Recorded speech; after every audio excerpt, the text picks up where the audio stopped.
gotta tell you guys, the kids on the Underground forum. Now, I got an ace over there at the Underground. I got Cree, and Cree's been taking a lot of my videos and posting them to the Underground. Now, one, I appreciate that, but two, it's fun for me because I get to read the comments, right? And the Underground is not a place you go to be nice to one another. The Underground is vicious. That's why it's called the Underground. Okay. So those comments, not for nothing, can help a guy in my spot at doing his job better. So one of the Cree had posted one of my videos, and I went and looked at it, and I was reading the comments, but I was over in the thread section, and somebody else had started a thread that said, Prime Daniel Cormier versus Prime Randy Couture. How would it go? I want to tell you guys this from my perspective. We have a habit, always, you guys, human beings, we have a habit to put those who came before us ahead of us. The guys that we looked up to. The guy that when we were a sophomore was a senior and he was the cool guy. We just have a habit of doing that. And I'll hear this argument all over the place, right? Who would win between Jordan and LeBron? I'll hear that all the time. You guys hear it too. The people that say Jordan to hang on to some kind of nostalgic view of their youth and the 80s and early 90s are doing nothing more than that. You are not complimenting Michael Jordan by saying Michael Jordan. You are insulting basketball to the highest of levels because what you're saying is it hasn't gotten any better. If Michael Jordan is truly the best to have ever done it, or you'll get guys that come out and say Wilt Chamberlain. I mean, you always have to put up with this stuff. But the person that does that is not complimenting those players. They are insulting the sport. A basic rule of biology, which means it's scientific.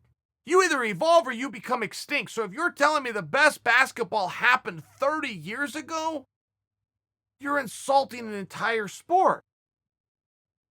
Now, as you look at Randy versus Daniel Cormier, if they were to fight in Randy, I don't love the question a prime versus a prime, because then you have to break down what in the hell's a prime mean. And you guys, as soon as your favorite fighter loses, just simply, instead of saying, well, the guy wasn't as good as I thought he was to start with, you go, well, he's no longer in his prime.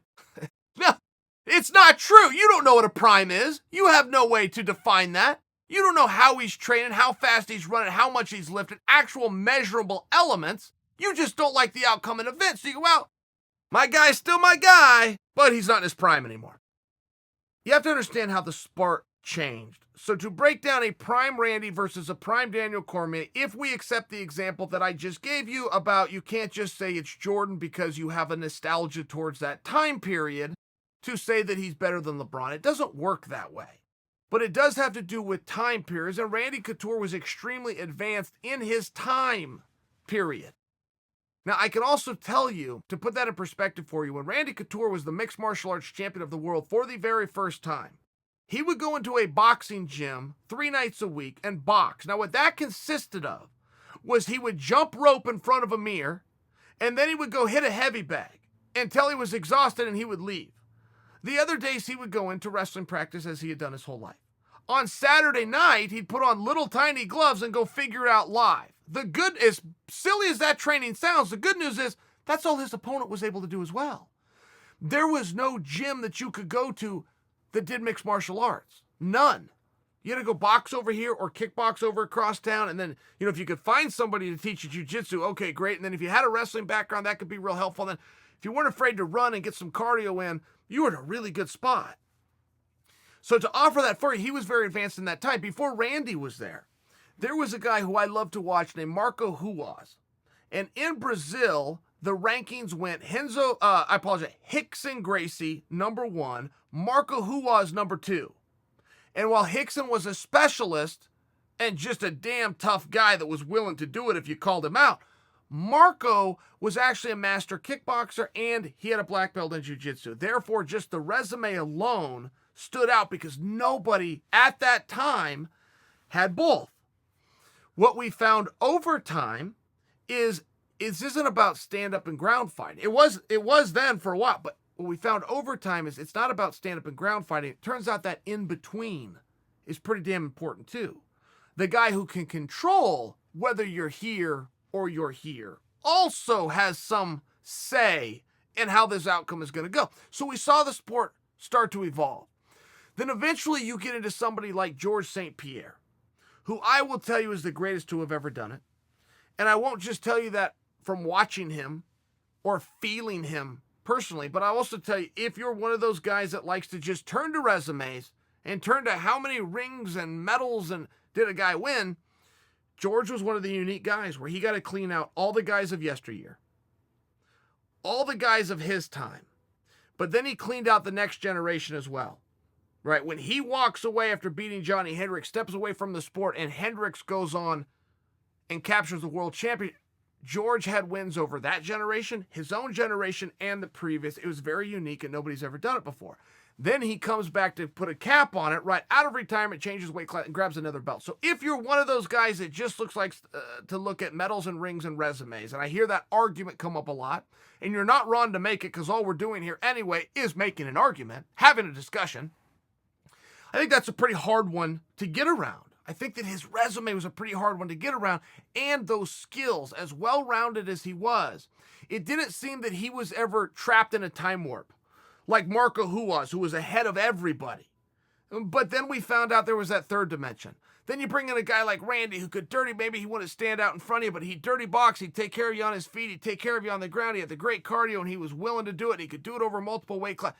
And then you have a guy like Daniel, who again, he came along when mixed martial arts was actually a thing. So of course, those fighters and those training and their understanding of the sport is more advanced. Of course it is. But it is one of those things where you have to almost put it in its categories.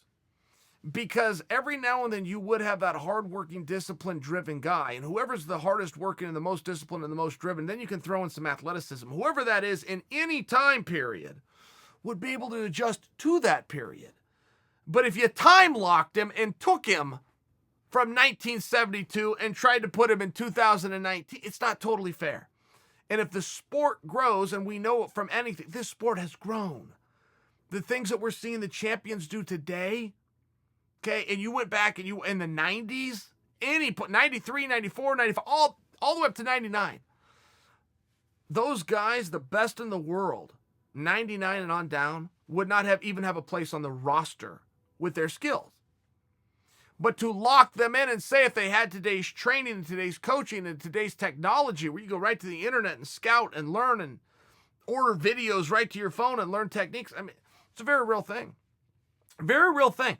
Evan Tanner, by the way, I offer you this because I know the Underground loves Evan Tanner, and I know Creed's going to post this on the Underground. So, but I'll give you a quick Evan Tanner story. When I first met Evan Tanner, he came out to Oregon, started training, went all the way to a world championship, and Evan, I felt him on day one. I go, man, this guy's good.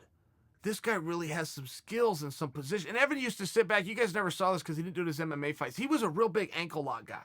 In the practice room, not only would he drill it, he would hit it live. He would always go for ankles and heel hooks and reverse heel hooks and I mean, he did a lot of stuff with the legs that for whatever reason he didn't do in competition. But when you talk to Evan, how'd you get to be so good? Where were you training? Who were you training with? Who were your coaches? He was in a garage with a buddy, and they would get magazines that did step-by-step, and he would get DVDs.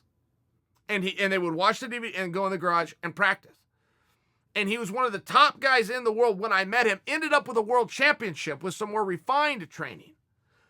But just to give you an example of the different time warps that we've gone through in a very short period of time,